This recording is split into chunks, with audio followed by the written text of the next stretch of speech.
So, hi. I'm Davis, and I like a lot of things. And one of the things I'm really passionate about is Tokusatsu. It's a genre of live-action special effects series that's mainly Japanese, and it is the genre that originated in Power Rangers. And, well, I do a review show. I'm known as Shinta elsewhere on the internet, and I think that's pretty much become a label for me when I'm visualless or scripted on camera, and I'm not doing that right now because I came to a realization.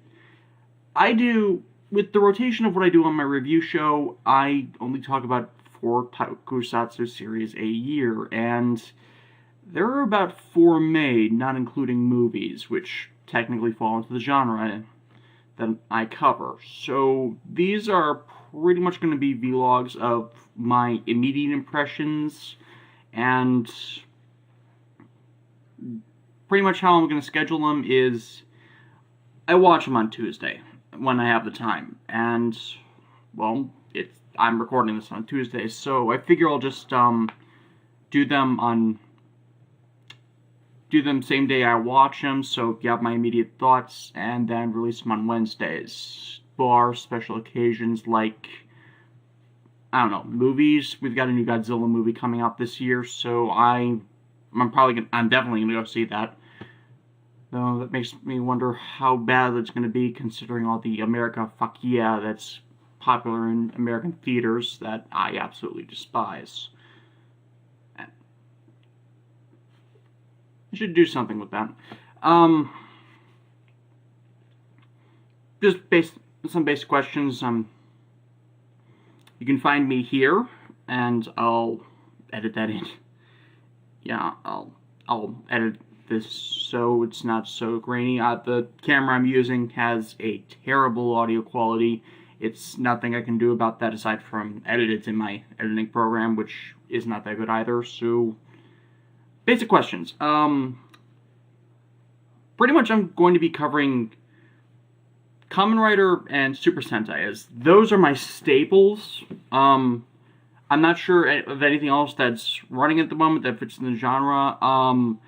I've heard things about another Garo series, and Garo is on my backlog. My backlog is like 200 series long, so it's a priority, but there are a lot of priorities, and if another one starts up, I'll start it from scratch. They seem to be pretty standalone, so that's something. Not a big Ultraman guy, but if is another one running, I'm gonna look that up. Yeah, it'll mainly be Kamen Rider and Super Sentai. I am not touching Power Rangers. I am not touching Power Rangers. Just want to make that clear. I'm not going to do Power Rangers on this show.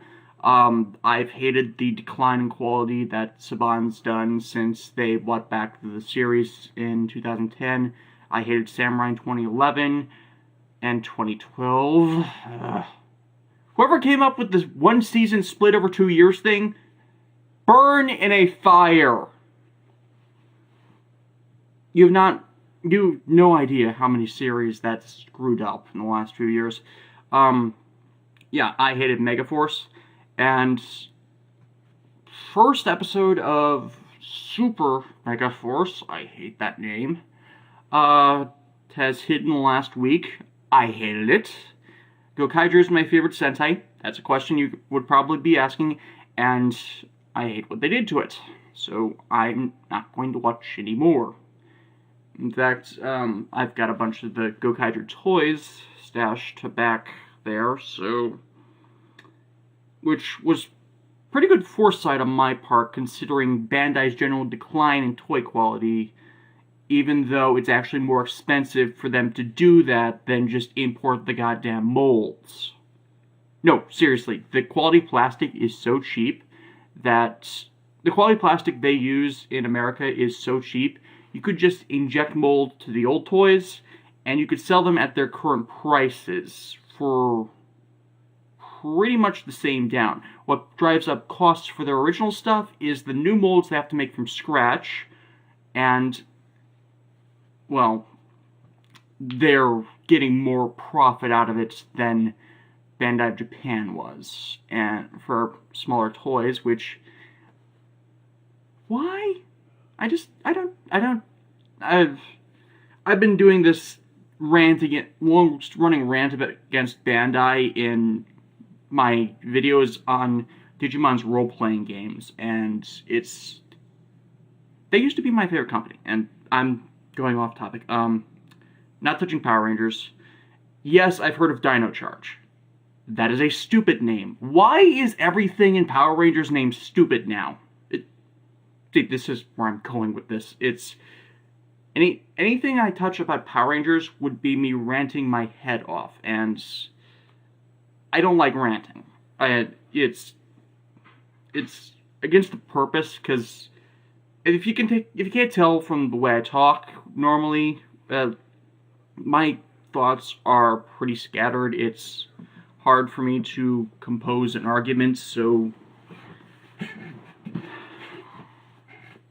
yeah, it's just really hard for me to compose an argument. I don't like arguing with people for that exact reason, because it's not so much about always losing, it's just that I can never get my point across if I don't have it written or typed down and revised several times. It's kind of my thing, and why I don't go to boards that you can't edit posts on, because there's always something I forget in my arguments that will allow someone to tear it apart when they're missing the points that I'm failing to make. And yeah, I'm actually surprised this isn't so much Power Rangers talk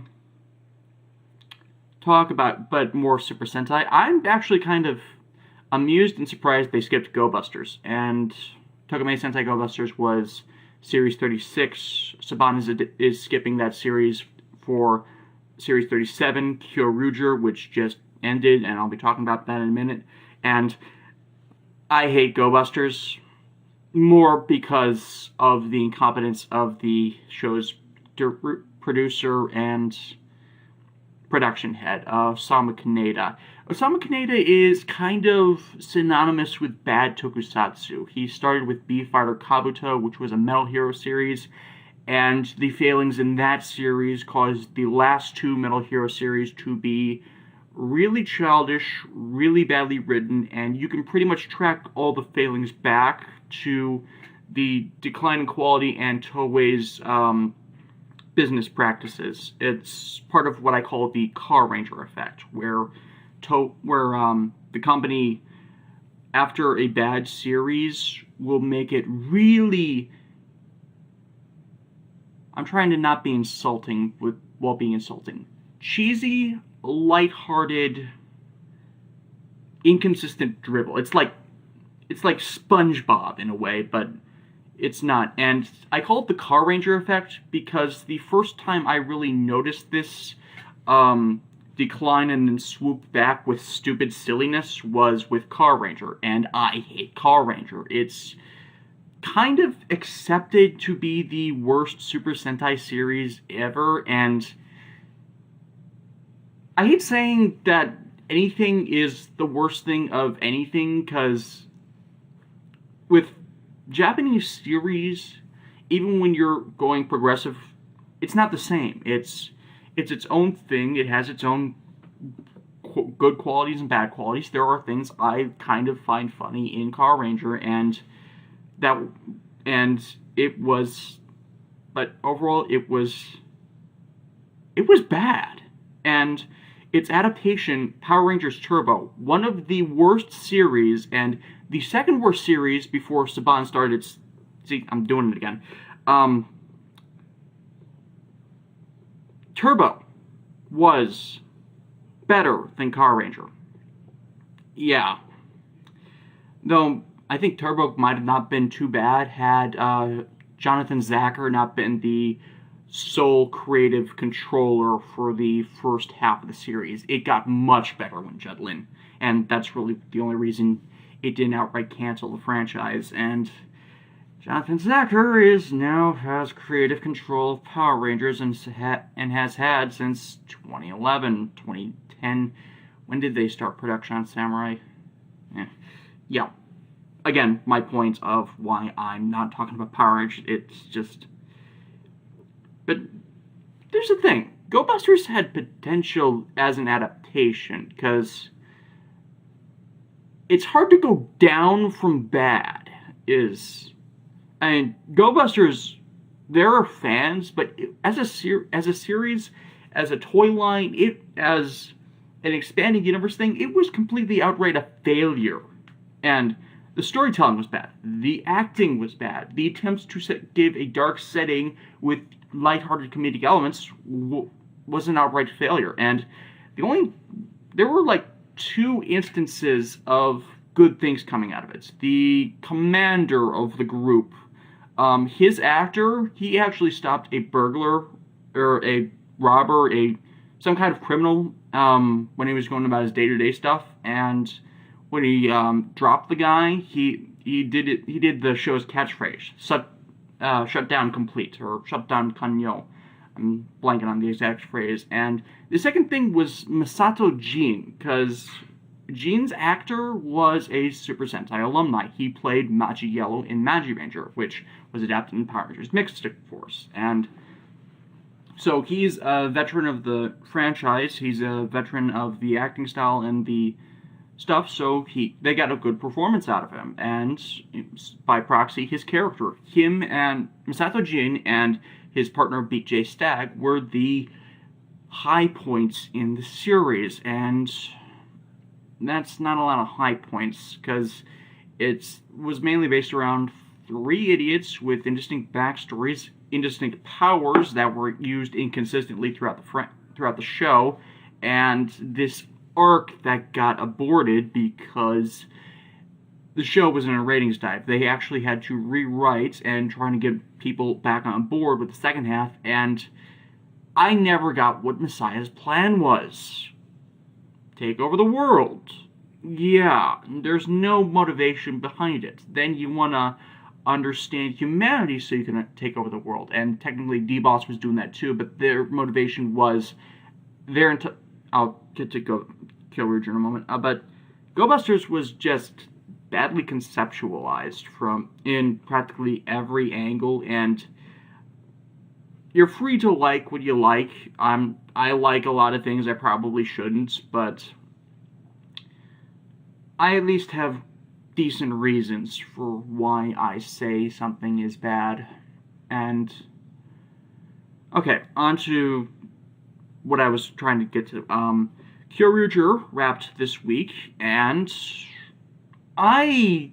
this is one that I probably should not like, because there are a lot of things I do not like about it, but it's stupid and silly, but it has this energy to it, like it's done tongue-in-cheek, and there was such energy and synergy with the cast that I can't help but, yeah, I think it's fun. I didn't think, and it was done with Power Rangers alumni Koichi Sakamoto. Sakamoto's actually done a lot of Super Sentai series and Tokusatsu productions now. He was a big player in Magi Ranger, which, by the way, that was around the point of the inception of the Kalish explosion, the really big gasoline fire explosions they used badly in both sides of the river, both in Power Rangers and Super Sentai. It showed up in Force. It's attributed to Bruce Kalish because he was the production head at the time where most people started to notice this is getting bad, but a lot of people think it's Koichi Sakamoto, mainly because, well, Sakamoto was executive producer on Power Rangers at the time. Most people think it was the stunt director for the season that started showing up, Power Rangers SPD. He was not. He was busy working on Magi Ranger, and I'm actually not sure how much of the stupid explosion showed up in Magi Ranger, but it's usually attributed to one of those two because they kept using it. And yeah, that's one of my complaints about Kyoryuger is Sakamoto went crazy with the explosions. They're pretty much all gas fire explosions, and you don't need to do that. It's appropriate response and scale, and if you do only this type of explosion, it's going to get boring. And you need variety. You need small ones for when the one side or the other is evading fire, or you need to get them close up so sparks are falling off their bodies, so you show them getting hurt, or you need digital effects for when you're destroying environments. You can do the big explosions when, like, everybody's getting hit, or one side or the other is doing something that's supposed to invoke rule of cool, but that's the failing of the gigantic explosion. And Kyoryuger had a lot of them, and it got really annoying. Though, not exactly Kyoryuger's fault, this was a Sama Kaneda thing. Superhero Tyson Z. Worst explosion ever. People have seen Superhero Tyson Z or my review of the movie, you know what I'm talking about. It's enormous and it's ridiculous. And experimental era of Sentai did this to us, and we're still trying to get out of it, and no one seems to get it, because they're still doing this. And I'm watching Gaim, and I'm seeing these small spark explosions from gunfire and energized attacks, and they get it. Kamen Rider gets it. With rare exceptions, they understand how to properly use explosions, and here's the sister show, sibling show, I actually use both, and it's... Anyways, so yeah, I kind of liked Kyoryuger, and I think I was talking about motivations for Go Busters, and Kyoryuger's actually makes sense, as that's the entire faction's purpose. That is their motivation. They seek extinction causing force. It's like, oh god, I'm gonna use a comic book reference, Brainiac.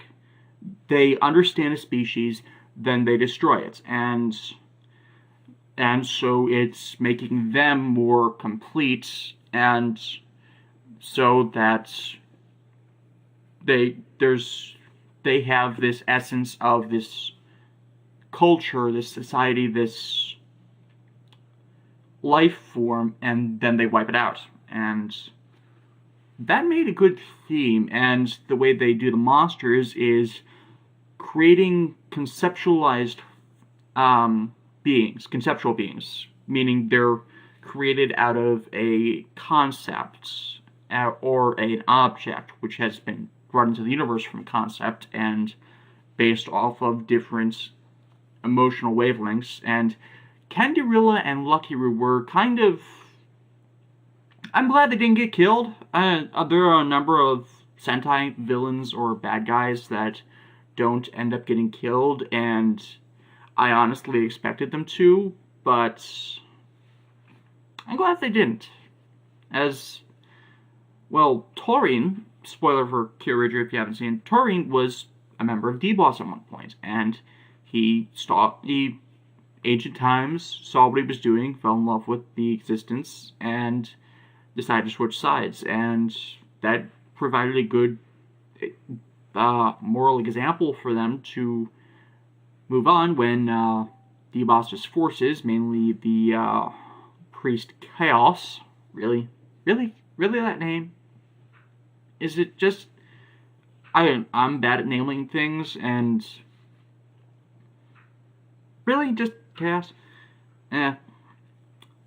He ordered their extermination after their usefulness was done, which I thought was a bad idea, and ended up being a bad idea, because the Night of Sadness, I'm blanking on the name. Why am I blanking on the name? Wasn't that around that much? Switched sides to protect them, because he was friends with them, and it's the thing with conceptualizing an emotion, is you kinda screw yourself when they're either benign or motivated by that emotion. Like, despair is motivation to avoid the same thing, and that night was sadness and despair conceptualized. anger kind of screwed them too, because when the good guys were the ones angering him, he stayed loyal, but when the Knight of Hatred kind of screwed him over after he screwed him over, and yeah, that's anger stronger against your own forces. Yeah, that made sense. It was badly executed, in my opinion, but it was, yeah,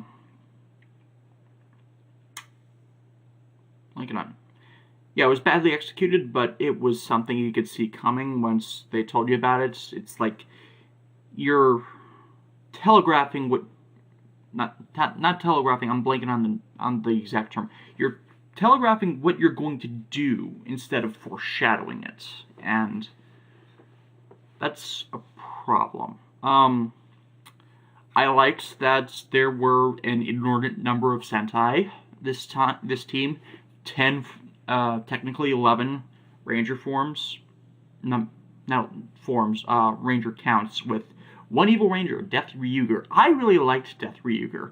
Unfortunately, they're cannibalizing his design for Kyoryu Navy in the V-Simna 100 Years After, which I thought the advertisement for that kind of screwed them over for the finale, because then you know everybody's going to survive, because they gave all the bios of the 100 Years After Kyoryuger team and descendants of the current team. Yeah, and last 2 episodes had this thing of not everybody's going to survive, but wait, we read spoilers that they are going to survive. Why? Yeah, shipping wars. I was voting for Yayoi, Kyoru Violet 2 to get with, Kyoru Red, but it wasn't enough on-screen stuff. Then again, King, Daigo, who's Kyoru Red, didn't have a lot of, screen time interacting with Amy on Solo. Amy is Kyoru Pink, and they're apparently will be getting together, and I know it's a kid's show, but Japan has this thing about teasing the ships, and, well, yeah, you don't have to be blatant about it. In fact, I've got this whole rant on Jetman that's coming up. Jetman's going to be one of my reviews for next month, and that it's not out of place.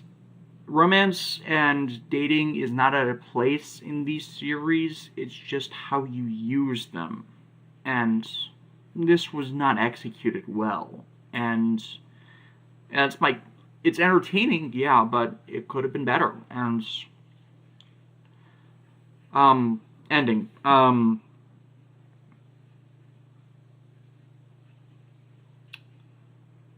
Why did the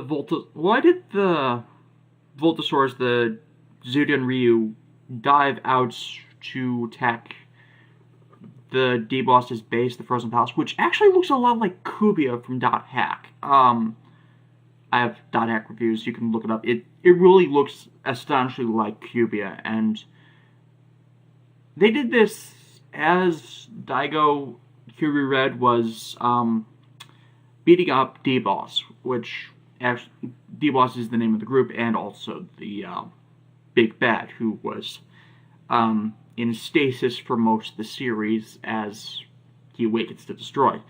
I didn't get why they dived up, since Daigo's partner, Gabutira, was with him. His actual power-up form is a miniaturized Gabutira, which becomes a handled gun, and double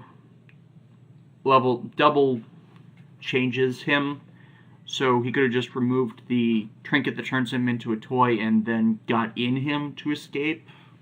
Or Gabutira could have done it himself. It looks cool, but rule of cool does not avoid you from getting questions asked about it. And or something else. I'm blanking on it. Yeah, this is what happens when I don't have scripted content. If you'll watch my actual videos, you can kind of see the difference, and there's something else. Oh, the music thing. The music thing annoys me. Not that there's music in it, or their changers do the music thing, but it's obvious throughout the show, and yet for most of it, it seems to have no purpose, and it still really doesn't have a purpose, as they're saying it's all this important stuff about the melody of the earth, the melody of destruction. There's really no change, I think. If they could have just left out those plot elements, and there would have been and nothing major would have changed.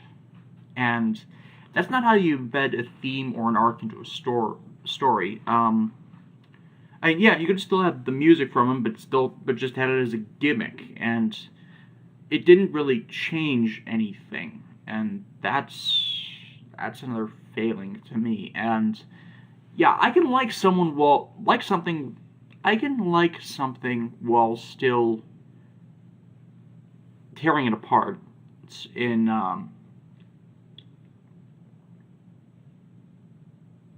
practice.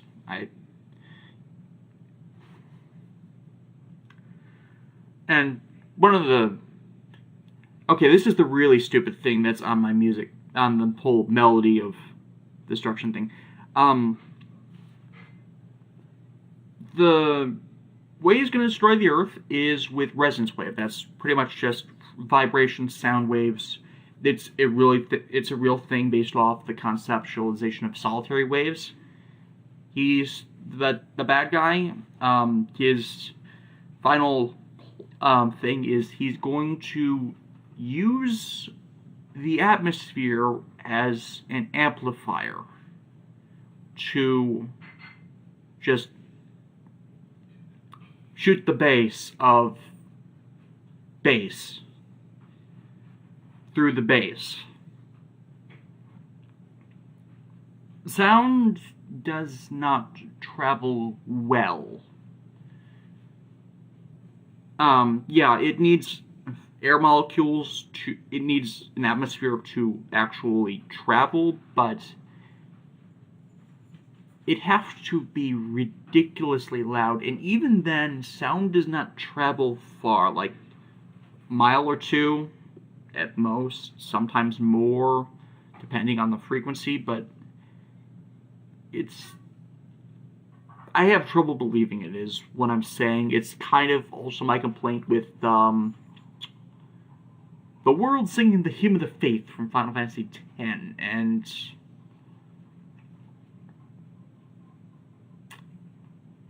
okay, there's another thing. The music was not that good. It was not that good. It's pretty...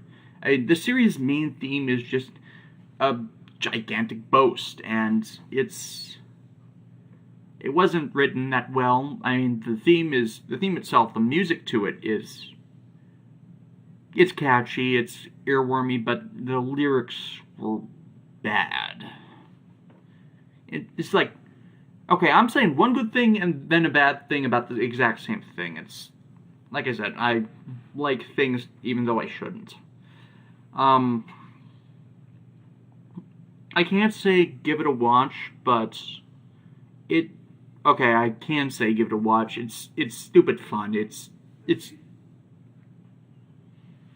stupid fun. You might enjoy it, but expect you to have complaints, is what I'm getting at.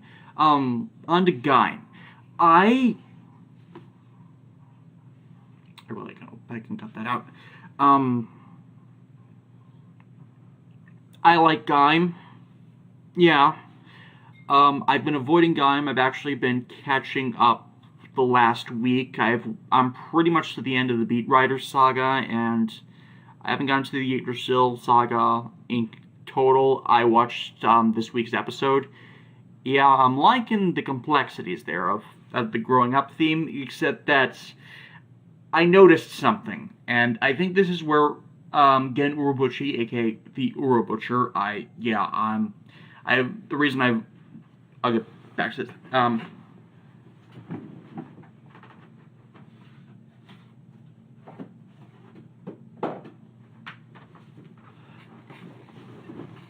There was a point to that. I think I know what the direction Uro Butcher is taking with this, because, okay, first saga, it's a kid's game. It's people having fun, but they notice this thing, this growing menace that is infecting the world. And then the company that's responsible for this gets involved, and they've been researching this, and they're likely behind why this is getting worse. And from the new information revealed at the end of the Beat Rider saga, we know that it's mutating. Yeah, I think the ARC system is going to follow the .hack series. And which means that after the Yggdrasil saga, of the mutation in Yggdrasil saga, there's going to be an outbreak where they're all going to unite, whether or not, and that is reflected in the Kachidoki lock seed from the spoiler stuff, which is a method, which is the writer of the year's final form, Kamen Rider Gaim Kachidoki Arms, and the Kachidoki lock seed, because the series theme is based on fruit, something in a minute, has an extension that lets him unlock it and use everybody's weapons, which is the unification part of Outbreak. And then the final arc is going to be Quarantine, where they're going to have the final arcs and this whole conflict come to a close, either. And that's the second thing. We know it's going to be warring states, like where everybody's inevitably going to be out for themselves instead of unifying, and yet there's this one item we know is coming which will unify them, and we're wondering how it's going to happen. Is it going to be like Kamen Rider Kabuto Hyper in his Perfect Sector, where he takes the equipment from the others to use it, or is it going to be just something that can call in the powers because there are these infinite number of lock seeds that can be made available, and just each rider just happens to have one of each variety because when they have one, they're not going out to look for one. And that's pretty much my thought. Either he's going to take them all from the others, or he's going to get a stash and then combine them, or they're going to be their own special items that the head researcher Ryoma Sengoku Driver, he's the guy, is going to create from researching each of the seeds and their immature forms. And I'm kind of interested in how that's going to happen and how the outbreak is going to occur. And we've already had fatalities via Uro Butcher, and okay, I got into Fate Stay Night in the last year. I've seen Fate Zero. Ugh. And before that, last year, I saw enough of Madoka Magica to go make the line, Madoka, why? A regular thing in posts. And now the last couple months, we've added Hamura, why? To that selection as well. And yeah, that's just kind of why I avoided Gaim. One of the reasons, at least, is I knew he was going to do this. I knew he was going to make me care, and that it was going to make me go, say why? You see, people that have watched the show will get that. And yeah, I like the theme of growing up. It's just that another reason I haven't watched Gaim is Kota hits a bit close to home, because I'm out of a job. I've never been able to find a job. I've been searching for 2 years, and pretty much only way I've gotten money is from handouts from my family and by doing the show. And the show doesn't pay that well, and I do it in hopes that it'll improve. And that kind of dropped out from under me due to the blip purges, because I've actually gotten exponentially more views since I left. I was, what do you call the blip purges? Firing or shoved out the door? I'm not sure, but yeah, I've got like 50,000 views now from the last 4 months. In my time with Blip, I only ever got, I want to say 3,000 collectively from everything I put up, and those 50,000, it's just been from stuff from the last, all but 100 are from videos I've released, as in fresh to the internet, in the last 4 months. Yeah, I think there's something that was wrong there. And though Blip, of the 3 main video hosting sites, still pays the best, Dailymotion does not pay well at all. Mainly because they don't count all views that actually are monetizable. And I don't go to YouTube usually. I'm posting this on YouTube for the first time because I've had issues with their content ID system, and they don't let me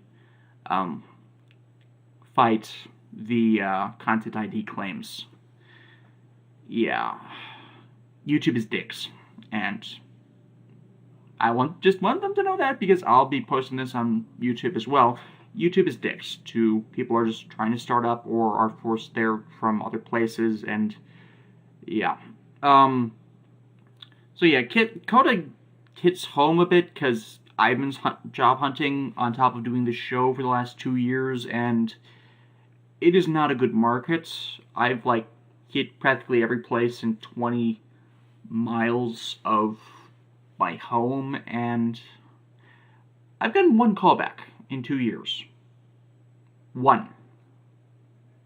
I haven't even gotten in for an interview, and because they canceled the interviews on that day that I actually got the callback for, and they never called me back again. And the constant job hunt. It's like, hey, it's like he starts off as, I found something that's good.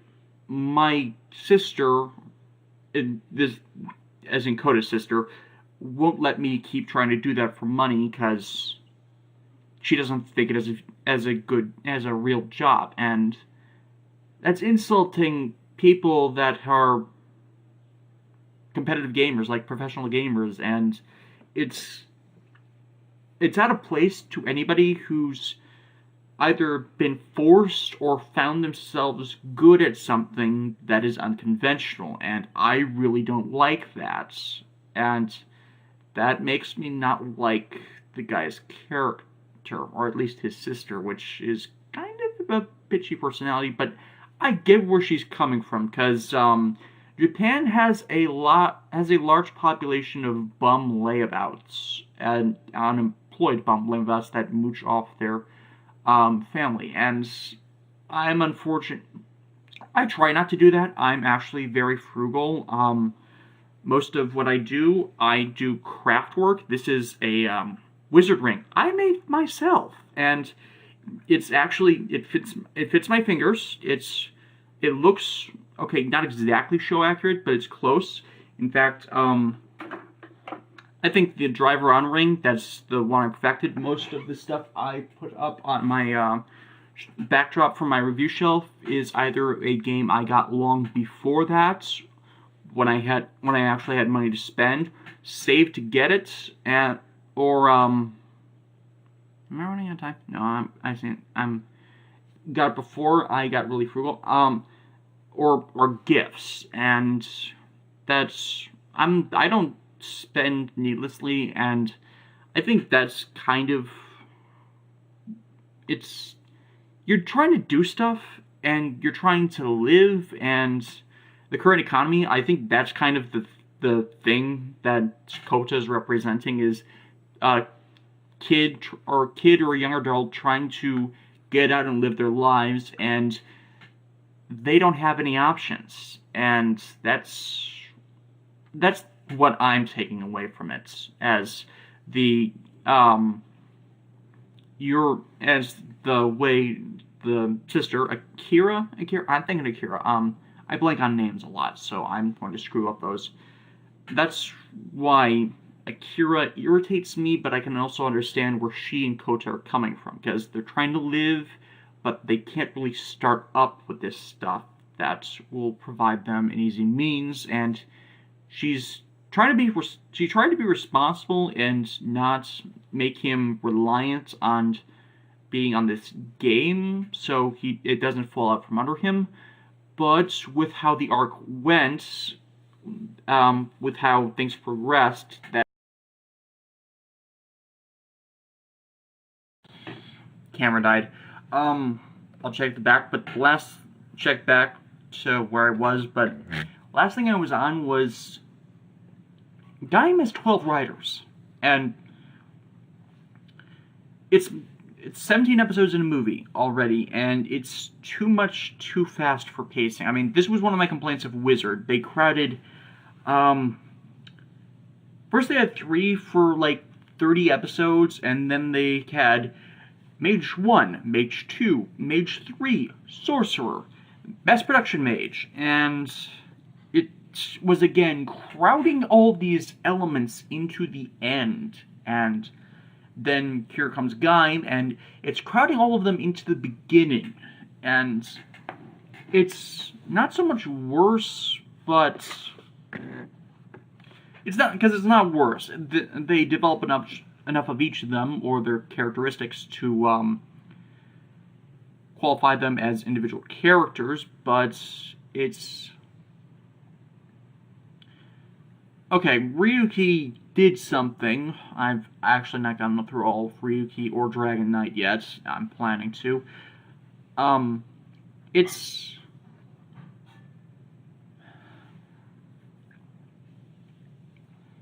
I think to do it right is they need to keep doing things with them to make it pay off, and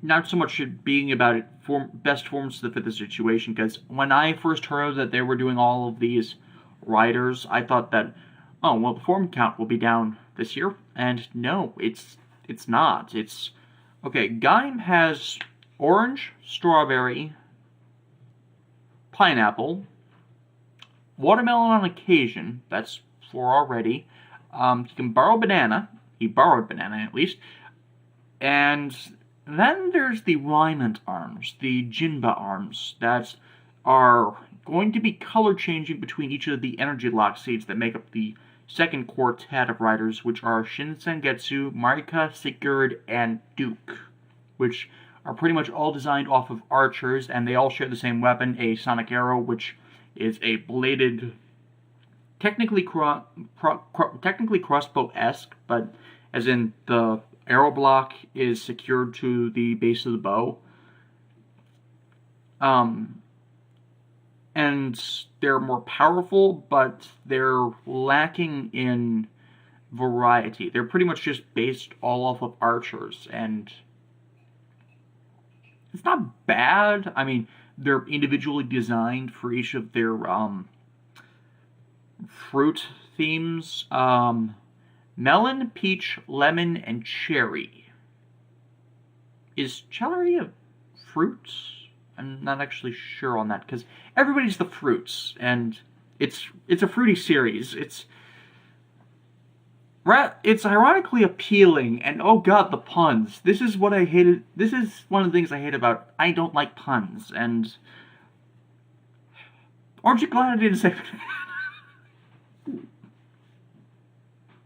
Okay, I find puns funny on occasion, but in general I do not like puns. And grape, ape, giant watermelon, drop it down on somebody.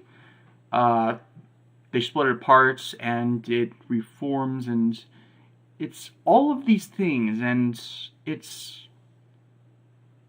both appealing and how the hell you find it appealing, and yet you're looking at yourself and saying, how do I find this appealing? And that's Urobuchi. That's Urobutcher. That's how he works. And twisting things on its head so you like things that you shouldn't, and it's because he develops the story really well. And That's why people love him, and that's why people hate him, because you get them to care, and Madoka, why? Yeah, so fruits we've had so far are orange, strawberry, pineapple, watermelon, normal melon, grape, kiwi, banana, mango, pine cone, not a fruit, it's a type of seed, nuts, whatever the hell is a durian, it's 13, already it said, melon, but we also have the other melon, and then we have peach, lemon, and cherry, so that's 15.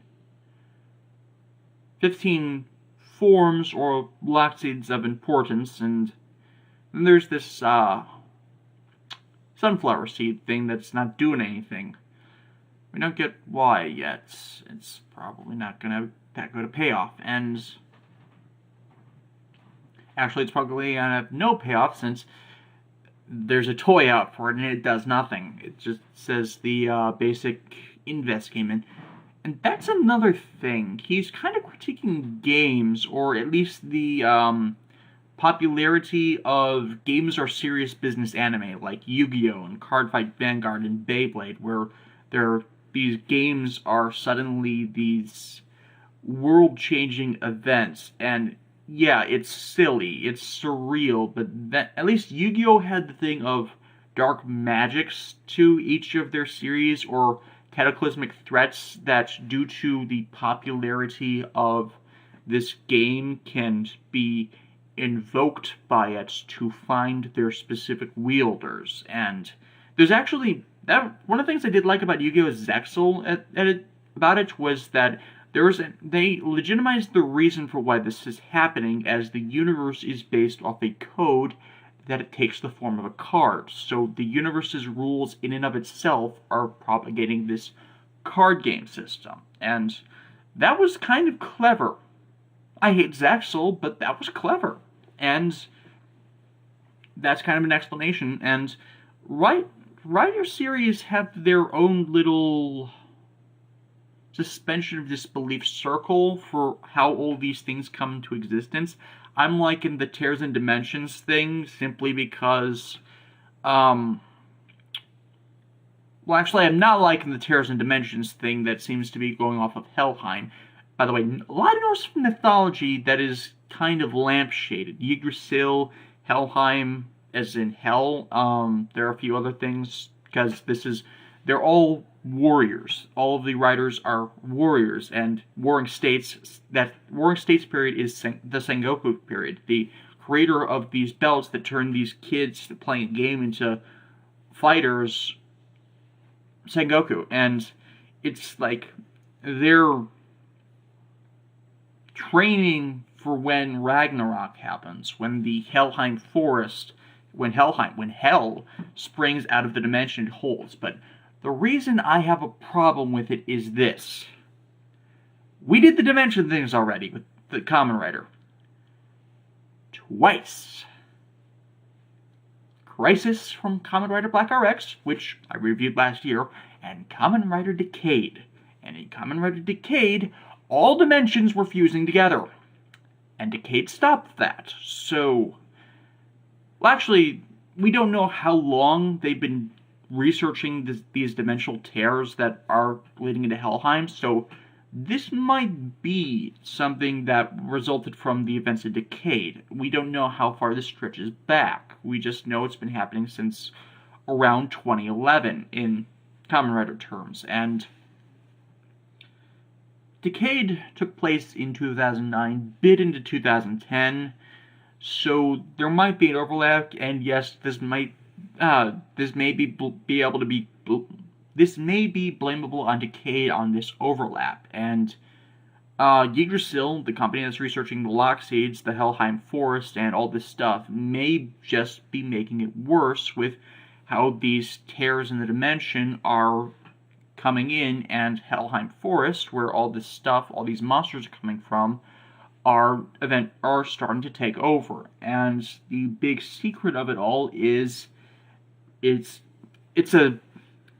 apparently a Battlestar Galactica, this has all happened before, this will all happen again kind of thing. And because there's this blonde-haired heterochromiad girl that looks like one of the supporting characters named Mai, and there's this question of an alternate future in the opening sequence on whether this is going to happen again, and these people are going to make the same mistakes that will make Helheim become Earth, and then they'll just move on to the next Earth that accesses the Helheim. And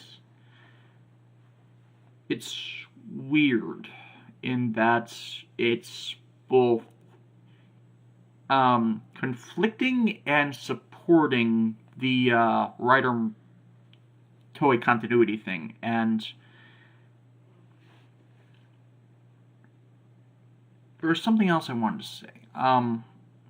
Regardless, I like Gaim. I think there are a lot of dimensions to it, and I showed you the dot hack thing, and yeah, I like dot hack. I really like dot hack. I would not mind Urobutcher kind of doing a similar arc structure to what the first 4 games did, because that's not so much ripping off, but following a structure. Events are different. It's just that the arcs have a similar theme, and I like that.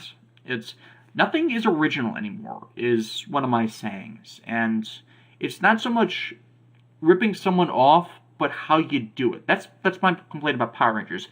They're repeating something and not matching the quality, making it worse. That's why I hate the recent years, because I've seen it done better. If you've seen something done better of the exact same thing, you're not actually adding anything to it, and I'm trying not to do that with my stuff. It's just, I'm stating my opinions, I'm critiquing when I can, and back to, yeah, I don't mind the arc structure, Invest, that's what the thing. Yeah, that supports my whole Helheim is becoming absorbed, because the monsters that aren't actually most of the focus of it they're actually kind of like worms in a way, worms from Kabuto, because not all worms started off as worms and disguising themselves as humans. Some of them were human, and the worms in Kabuto could take on human form, as in take in their memories, and a few of them, like Tsurugi, he was Kamen Rider's sword. He turned out to be a worm, and he was, for the most part, the comic relief in that series. And I'm seeing this Gridon, that's the guy's name, Kamen Rider Gridon. I'm blanking. Ryo, I think that's his name, Ryoji. He's being the comic relief writer right now, and I'm wondering if Urobuchi's going to do something similar to what he did to what was done with Tsurugi as a sword, and starting him off as this just comedic and butt monkey, but as the story progresses, he's going to become the hidden badass and take a level, and I'm wondering if he's going to do what Hase did and try and destroy all the invests by going within their walls, because the invests in the Helheim Forest are fruits, and when someone with a Sengoku driver touches one, they become lock seeds. They are essentially immature lock seeds. But when a human eats an immature lock seed, that are the invest's main primary food source, they mutate into invests, and the invests mutate further by eating matured lock seeds, which are dangerous because the invest games where they were introduced with, they're summoned with mature lock seeds. Yeah, they're playing with fire and they don't know it, and that's kind of one of the things that irritated me about the Beat Writer arc. There's these dangerous things and they're using for them as a game, and again, that's part of what I think is Urobutcher's critique on all these game focused World Series where games become serious business, like Yu-Gi-Oh! And Card Fight Vanguard and Beyblade and all that stuff.